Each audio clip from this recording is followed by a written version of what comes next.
नमस्कार। सामुद्रिक विज्ञान के इस अंक में एक बार पुनः आपका स्वागत है। दोस्तों, मैं हूँ भास्करानंद डोभाल और आप देख रहे हैं हस्तरेखा का ये अंक अपने ही पसंदीदा यूट्यूब के चैनल गो ब्लॉग्स पे। एक सुंदर सी मेल हथेली, आप पुरुष जातक हैं और आपकी रियल हथेली मेरे सामने विवेचना के लिए आ रखी है। देखिएगा, सबसे अच्छी बात है आपकी हथेली की आकृति एक आयताकार है। इसको दार्शनिक हथेली कहते हैं। जो भी हथेलियों के प्रकार होते हैं, ये सबसे उच्च कोटि की हथेली होती है और दार्शनिक हथेली इसको कहते हैं। और जैसा नाम वैसा गुण, मतलब ये लोग दार्शनिक किस्म के होते हैं और इनके अंदर जो एक जानने की प्रवृत्ति होती, जिसको जिज्ञासा कहते हैं, ऐसी कुछ ज़्यादा होती है। और रिसर्च के क्षेत्र में या अनुसंधान के क्षेत्र में ये लोग काम करने निकल जाएं तो इनको ज़्यादा सफलता मिलती है। करियर का खास भाग होता है ये इनका।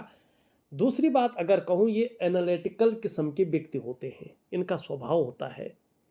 करियर का मामला अगर मैं देखता हूँ तो जिसमें बोलने से बहुत ज़्यादा काम चलता हो, शारीरिक मेहनत की ज़रूरत तो पड़ती हो लेकिन कम पड़ती हो, या जिसमें मस्तिष्क का काम बहुत ज़्यादा करना पड़ता हो और शारीरिक मेहनत की ज़रूरत थोड़ा कम करनी पड़ती हो, ऐसा करियर इनको बुलंदियों पे ले जाता है। ऐसे करियर इनके लिए एक सूटेबल अवस्था लाता है और ये अच्छी कामयाबी को हासिल करते हैं। तो यहाँ पे आपका जो हथेली की आकृति है वो बेहतरीन है, उच्च कोटि की है। इसमें आप पहला नंबर अगर मैं आपको दूँ तो ज़्यादा अतिशयोक्ति नहीं होगी।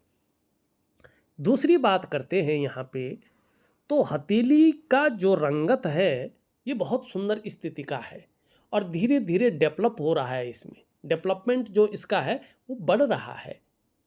इसका मतलब है व्यक्ति सौभाग्यशाली है।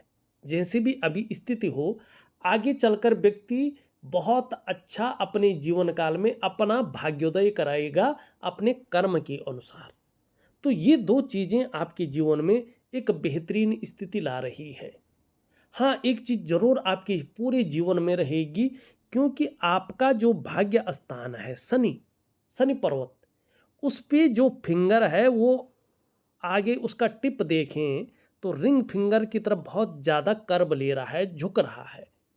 इसका मतलब है कामयाबी तो आपको अच्छी मिलेगी, लेकिन जीवन में बहुत ज़्यादा मेहनत और बहुत ज़्यादा परिश्रम करने के बाद ही चीज़ों में आपको सफलता मिलेगी और कई बार दौड़ा धूपे का काम भी बहुत ज़्यादा करना पड़ेगा। इसके अलावा देखा जाए तो इनके दोनों के बीच में एक गैप भी दिखाई दे रहा है स्पष्ट। जब जब जन्म कुंडली में आपके शनि साढ़े साती में होंगे, ढैया में होंगे या बकरी अवस्था में होंगे, तब तब इसका प्रभाव आपके जीवन पर गहरा और लंबा पड़ेगा। कितना पड़ेगा ये डिपेंड करता है आपके कर्माज के ऊपर। क्या पड़ेगा, ऐसे में कई बार आप दुखी से हो जाएंगे, कई बार सब कुछ होते हुए भी खुशियों में थोड़ी कमी रहेगी, आंतरिक खुशियों में ये कमी को दिखाता है। एक बड़ी चीज आपके हथेली में दिखाई दे रही है अगर मैं देखूं, तो वो है आपके मस्तिष्क की रेखा और आपकी जीवन की रेखा। अगर हम जीवन की रेखा की बात करें तो जीवन की रेखा आपकी इस प्रकार से जा रही है और धीरे धीरे इसमें एक चिन्ह बन रहा है और चंद्रमा का प्रभाव आपके इस पे ज़्यादा पड़ रहा है। और यहाँ पे देखेंगे केतु के पर्वत पे दो रेखाएं धीरे धीरे अच्छी तरह से उभर रही हैं और यहाँ पे एक ज्वाइंट भी दिखाई दे रहा है जो जीवन रेखा और मस्तिष्क रेखा के बीच में है। इसका एक ही सवाल है, देखिएगा, इसका मतलब है कि जन्म स्थान से दूर आप अपने जीवन काल में उन्नति करेंगे। अगर जन्म स्थान में ही रहेंगे तो आप एक साधारण व्यक्ति बन के रह जाएंगे, आपकी उस प्रकार की कामयाबी हासिल नहीं होगी आपको। दूसरी बात है, ये दो रेखाएं भी हैं और यहाँ पे ज्वाइंट भी है। प्रारंभिक दौर थोड़ा सा आपका उतार चढ़ाव से भरा रहेगा और इसमें कई बार संघर्षों का सामना भी करना पड़ेगा, ठीक है ना। लेकिन आगे चलकर इसी संघर्ष के बलबूते आप हर सुख को पाएंगे, हर सुख का आपको भोग करना पड़ेगा। शादी के बाद थोड़ा सा भाग्योदय की स्थिति ज़्यादा दिखाई दे रही है, और ख़ास करके आपके जीवन में आपका जीवन का जो 28वां वर्ष है, जो आपके जीवन का 33वां वर्ष है, और जो आपके जीवन का बहुत ही सुंदर 35वां, 42वां और 57वां वर्ष है, ये आपके लिए गोल्डन अपॉर्चुनिटी लेके आएंगे। इन वर्षों का खूब इस्तेमाल आपको करना चाहिए और अपनी सफलता को दुगना बढ़ाना चाहिए। ये मछली का चिन्ह देखिएगा, हमारे जो शास्त्र हैं उसमें लिखा गया है, यस्य हस्ते मत्स्य रेखा कर्म सिद्धिश्च जायते धनाढ्यस्तु सो विज्ञेयो बहुपुत्रो न संशयो। एक तो ये यात्राएं आपको बहुत अच्छी कराएंगी, जिससे मन प्रसन्न रहेगा और खुशनुमा माहौल जीवन में बना हुआ रहेगा उन यात्राओं के कारण। दूसरा देखेंगे, जैसे जैसे आपकी उम्र बढ़ेगी, जो अध्यात्म वास्तव में है क्या, और अध्यात्म का जीवन कैसा जीना चाहिए, और अपने जीवन को एक बेहतरीन स्थिति में कैसे ले जाना चाहिए, ये आप बहुत अच्छी तरह से समझ भी जाएंगे और प्रैक्टिकल रूप में इसका आप अनुभव भी करेंगे और इस चीज़ को आप जिएंगे भी अपने जीवन काल में। दूसरी बात देखेंगे तो ये दृष्टिगोचर कर रहा शनि को। शनि का मतलब होता है धन, क्योंकि शनि कर्म को देखता है और शनि कहता है कि जैसा आप कर्म करेंगे उसी प्रकार आप अपने भाग्य का निर्माण करेंगे अपने कर्म द्वारा। तो ये दृष्टिगोचर शनि को कर रहा है, मानी आने वाले समय में धन में दुगनी वृद्धि ये करेगा। ठीक, लेकिन चंद्रमा का भी प्रभाव है। चंद्रमा मनसो जातश्चक्षु, चंद्रमा मन का कारक है, 70% जीवन को बदलने की ताकत रखता है और जीवन रेखा पे प्रभाव है। तो इसका मतलब है कि जीवन में कई बार ये अस्थिरता का सामना भी करवाएगा। जो प्रारंभिक दौर है, कम से कम 35 ईयर तक आपके जीवन में पूरी तरह से स्टेबिलिटी आनी थोड़ा सा संभव नहीं दिखाई दे रहा है, लेकिन उसके बाद का जीवन बहुत अच्छा है, उससे पहले का भी अच्छा है, खराब नहीं है। लेकिन चीज़ों को समझ जाएंगे आप, चीज़ों को भांप जाएंगे आप कि जीवन एक्चुअल में है क्या, और आगे आपको परेशानी नहीं होगी। हाँ, इस ज्वाइंट के कारण एक चीज़ जरूर रहेगी, आपके ऊपर एक प्रेशर हमेशा बना रहेगा, एक प्रेशर के ऊपर आप जीवन में रहेंगे, आपके ऊपर पारिवारिक जिम्मेवारियां बहुत ज़्यादा रहेंगी। आप स्वच्छंद उड़ना तो चाहेंगे, लेकिन कुछ एक जिम्मेवारियां या कुछ एक चीज़ों के कारण उस प्रकार से स्वच्छंद नहीं उड़ पाएंगे, लेकिन जिम्मेदारियां बखूबी निभाएंगे। अब आते हैं इसमें मस्तिष्क रेखा। मस्तिष्क रेखा अगर आप देखेंगे इस प्रकार से यहाँ पे दिखाई दे रही है, शनि के बीच में ये थोड़ा ब्रेक हो रही है, ठीक है ना। 24 साल के आसपास आपको वाहन बहुत अच्छे ढंग से चलाना चाहिए, बड़ी सावधानी से चलाने चाहिए। एक्सीडेंट या वाहन दुर्घटना जिसको कहते हैं, उसकी संभावना दिखाई दे रही है। अगर कोई शारीरिक कष्ट उत्पन्न होने बैठ जाए तो खुद का डॉक्टर नहीं बनना है, ठीक है ना। 24 और 25 के बीच में डॉक्टर नहीं बनेंगे, आप डॉक्टरी सलाह लें, ठीक है ना। ये इस चीज़ को दिखा रहा है। और जीवन में एक चीज़ ये और दिखा रहा है, आपको कभी भी साझेदारी में, पार्टनरशिप में काम नहीं करना है। साझेदारी से कहीं ना कहीं आपके जीवन में तनाव बढ़ेगा, धन का नुकसान होगा, ये निश्चित तौर पे दिखाई दे रहा है। और यही आपकी ये चीज़ बता रही है, ठीक, इस पे भी आएंगे। कर्ज के लेन देन से भी आपको अपने आप को बचा के चलना होगा अपने जीवन काल में। और मस्तिष्क रेखा टूटने का मतलब होता है कि थोड़ा एकाग्रता की कमी आना। व्यक्ति ऐसे में काम को चालू तो कर लेता है, लेकिन बीच में ही उसे छोड़ देता है, पूरा नहीं कर पाता है। ये संभावनाएं भी ये देता है। तो इसके लिए एक दिव्य योग ध्यान क्रिया मैं आपको दे रहा हूँ, उसको जरूर करेगा, आपको बड़ा लाभ होगा और मस्तिष्क रेखा का जो कुप्रभाव है आपकी जीवन से निकल जाएगा। अब दो चीज़ें और आपकी हथेली में देखते हैं, फिर पूरा विश्लेषण एक ढंग से करते हैं। एक चीज़ देखिएगा, ये यहाँ पे एक कोबड़ दिखाई दे रही है, हड्डी बाहर निकल रही है, सबकी निकलती है, लेकिन आपकी थोड़ा ज़्यादा है।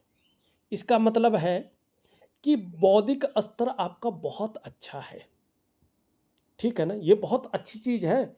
ऐसे लोगों के अंदर गूढ़ ज्ञान बहुत ज़्यादा रहता है, और जैसे जैसे उम्र रहती है ना, बढ़ती है ना, ऐसे ऐसे इस नॉलेज में, इस ज्ञान में अपार वृद्धि होती है। और एक समय ऐसा आता है, व्यक्ति उसको यूज करता है और समाज में एकाएक बहुत प्रतिष्ठित हो जाता है। लेकिन एक कमी भी है, ये व्यक्ति अगर जीवन में जल्दबाजी कर ले, उतावलापन दिखा ले और भावनाओं में आकर बड़े निर्णय ले ले, तो ये व्यक्ति के जीवन में संघर्ष की स्थिति लाता है, धन हानि कराता है। आपको अपने जीवन काल में व्यवसाय बड़ा सोच समझकर करना चाहिए। 40 से पहले ये व्यवसाय में नुकसान को दिखाता है। अगर ये बहुत ज़रूरी हो व्यवसाय करना, तो आपको पार्टनरशिप में कार्य नहीं करना चाहिए। खूब मेहनत के बाद ही आपके पास धन आएगा, और खासकर जीवन में धन कमाने की स्थिति थोड़ी सी लेट बन रही है। हाँ, 36, 41, 42, 38 इन वर्षों से स्थितियां बहुत अच्छी बेहतर उसमें चली जाएंगी। 56 वर्ष की आयु के बाद आपका दोबारा बहुत अच्छा समय यहाँ पे आएगा, बुढ़ापा बहुत अच्छा निकलेगा। लेकिन जैसे जैसे उम्र बढ़ेगी, पीठ का दर्द है, घुटने का दर्द है, कमर की प्रॉब्लम है, इसकी संभावना भी बढ़ जाएगी। तो आपको योगा है, प्राणायाम है, ये चीज़ें खूब करनी होंगी। अब एक चीज़ और देखते हैं, देखिएगा यहाँ पे वर्तमान में आपका जो बृहस्पति है, ये यहाँ से ऊर्जा विहीन दिखाई दे रहा है और यहाँ शनि की तरफ देख रहा है। एक दूसरा आप देखेंगे यहाँ से एक रेखा निकल करके हृदय रेखा में समाहित हो रही है, 2। इनसे क्या होता है कि, और ये एक रेखा ये है, ये बहुत अच्छी रेखा है, ये रेखा हो और ये हृदय रेखा जो है बृहस्पति पर्वत पे हो, तो ज़्यादातर व्यक्ति की लव मैरिज होती है, अपने पसंद का विवाह होता है, ठीक है ना। लेकिन जब ये रेखा यहाँ से निकल जाए और ये रेखा नीचे की तरफ आ जाए, तो व्यक्ति का जो पसंद का विवाह होना चाहिए, जबरदस्ती शादी होने की संभावना रहती है। जो लव मैरिज है वो कहीं ना कहीं पीछे छूट जाता है, ठीक है ना। इसकी संभावना बहुत ज़्यादा ऐसी स्थिति में आ जाता है, या तो घर वाले ज़बरदस्ती शादी करते हैं, या परिस्थितियां ऐसी बनती है कि जो दोस्त रहता है उनसे शादी नहीं हो पाती है, और इसका मलाल व्यक्ति के जीवन में आता है। अब ऐसे में अगर व्यक्ति जो है खूब पाठ पूजा भी करे इसके लिए, तो भी इष्ट कृपा नहीं मिल पाती है, क्योंकि बृहस्पति यहाँ पे कमज़ोर है और शनि की तरफ दृष्टिगोचर कर रहा है। और कई बार धन की दिक्कतें भी बढ़ जाती हैं। घर के जो बुजुर्ग होते हैं उनसे व्यक्ति के जो संबंध है उसमें थोड़ी सी दरार आनी शुरू हो जाती है, या बुजुर्गों की वजह से भी ऐसे में जीवन में परेशानियां आनी शुरू हो जाती हैं। धीरे धीरे ये अगर ज़्यादा खराब होता है बृहस्पति, तो व्यक्ति को तरक्की नहीं मिल पाती है, बस गुजारा करता रहता है। कई बार इनकम तो बढ़ सकती है व्यक्ति की, लेकिन इंसान लेवल पार करके दूसरे ऑर्बिट में नहीं पहुंच पाता है। और धीरे धीरे अगर गुरु बहुत ज़्यादा खराब हो जाए, भले ही वैसी स्थिति में नहीं है, और आपको थोड़ा उपाय दूंगा तो इसको पुष्ट भी करें, तो कहीं ना कहीं मनवांछित फल की प्राप्ति होगी आपको, ठीक है ना। ये सेहत को खराब करता है, कई बार डायबिटीज हो जाती है, कई बार लीवर से संबंधित दिक्कतें आती हैं, कई बार व्यक्ति का मोटापा बहुत ज़्यादा बढ़ जाता है, या व्यक्ति को ये शिथिल बना लेता है। व्यक्ति की सबसे बड़ी चीज़ है उसकी जीवन से खुशियाँ निकाल लेता है, खुशहाली निकाल लेता है ये कमज़ोर होने पे, ठीक है ना। और कई बार ये एक सही दिशा दिखाने वाला जो व्यक्ति होता है ना, जिसको गुरु कहते हैं, वो नहीं मिल पाता है व्यक्ति को, संघर्ष की सीमा बढ़ जाती है। कई बार व्यक्ति अपने आप को अकेला महसूस करता है अगर गुरु पूरी तरह से ऊर्जा प्रोवाइड न कर रहा हो, जैसे आपकी हथेली में है, ये पूरी तरह से ऊर्जा प्रोवाइड नहीं कर पा रहा है। ठीक, तो इसका मैं उपाय दूंगा, आप विधिवत तरीके से करें तो आपको लाभ होगा। अब कुछ चलते हैं अन्य चीज़ों पे। धार्मिक भावनाएं बहुत अच्छी रहेंगी, ईश्वर में विश्वास बना रहेगा और अपने आराध्य के प्रति समर्पण की भावना रहेगी। इसके बारे में हमने बता दिया है। ये इसका झुकाव इस तरफ है, यश पाने की इच्छा, नेम फेम पाने की इच्छा और अपने कार्यों में विस्तार पाने की बहुत अच्छी इच्छा रहेगी।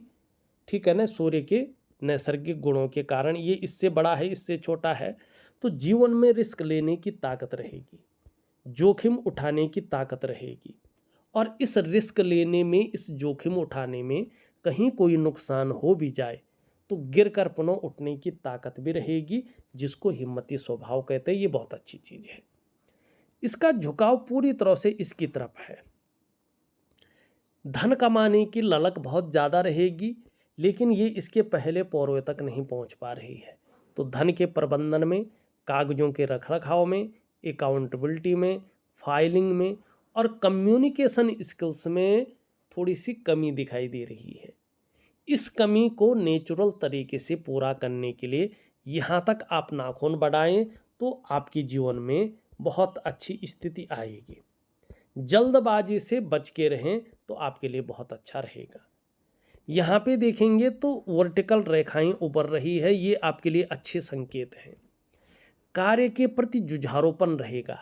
जिस कार्य को हाथ में ले लेंगे, जब तक पूरा नहीं होता है तब तक छोड़ेंगे नहीं और यही चीज़ आपको बड़ी स्तर की कामयाबी दिलाएगी। घूमने फिरने के बहुत ज़्यादा शौकीन रहेंगे, जिसके कारण यात्राएं खूब होंगी, जिससे मन प्रसन्न रहेगा, जीवन में खुशनुमा माहौल बना रहेगा इन यात्राओं से।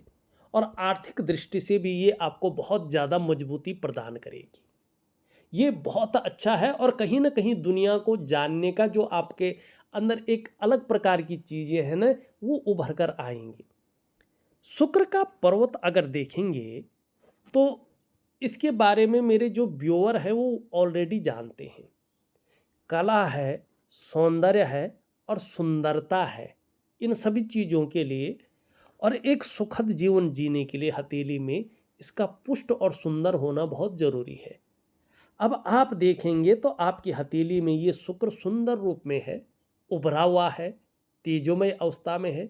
इसका मतलब है कि जैसे ही आपके बृहस्पति एक उच्च स्तर में आते हैं, ये आपको भी बहुत ज़्यादा तेजस्वी बनाएगा ही बनाएगा। आपकी जो पर्सनैलिटी है वो भी बहुत अच्छी रहेगी और जो सौंदर्य वाला एक तत्व है, गुण है, वो सौंदर्य वाला गुण ये आपके अंदर विद्यमान कराएगा, सुंदरता, आकर्षण। ठीक है ना, और हर परिस्थिति को झेलने की ताकत देगा, हंसते हंसते वो भी। अपने को मेंटेन रखना, अपनी पर्सनैलिटी पर ध्यान देना, अपने को सज संवार कर रखना, ये चीज़ें ज़्यादा रहेंगी। नई चीज़ों के प्रति रुझान रहेगा, चाहे नई प्रकार का फैशन है, नई प्रकार के कपड़े हैं, मार्केट में नई प्रकार की चीज़ें हैं, उसके लिए ये बहुत अच्छा दिखाई दे रहा है। भौतिक सुख सुविधाओं की तरफ बहुत ज़्यादा आपका रुझान भी रहेगा, चाहे लग्जरी जीवन है या अल्ट्रा लग्जरी जीवन है। ठीक है ना, तो ये चीज़ें बहुत सुंदर है। ये आगे चलकर चकाचौंध की स्थिति ले आएगा, आपके अंदर ग्लैमर देगा। ये स्थितियाँ भी यहाँ पे दिखाई दे रही है। शुक्र के कारण बहुत अच्छी चीज़ है। अगर कभी आपका ऐसा विचार बना कि नौकरी नहीं हो पाएगी, मैं व्यापार ही करूँगा, तो शुक्र से संबंधित ही व्यापार करिएगा, लेकिन पार्टनरशिप में मत करिएगा। कौन से व्यापार आपके लिए ज़्यादा अच्छे रहेंगे? देखिएगा, रेडीमेड कपड़ों का कारोबार है, ये आपके लिए बहुत अच्छा रहेगा। ब्यूटी इंडस्ट्री का कारोबार है, ये आपके लिए बहुत अच्छा रहेगा। लग्जरी आइटम का कारोबार है या सोना चांदी का व्यापार है, ये आपके लिए एक बेहतरीन स्थिति लेके आएगा। उसमें भी खासकर जो सौंदर्य प्रसाधन वाला है और रेडीमेड कपड़ों का व्यापार है, ये आपके लिए और भी बेहतरीन स्थिति ला रहा है। यहाँ पे देखेंगे तो ये दो रेखाएं दिखाई दे रही हैं। आपको अपने जीवन काल में अपने कमाए हुए पैसों से अपने घर का निर्माण आप जरूर करेंगे। दूसरा, हनुमान जी की बड़ी कृपा आपके ऊपर है।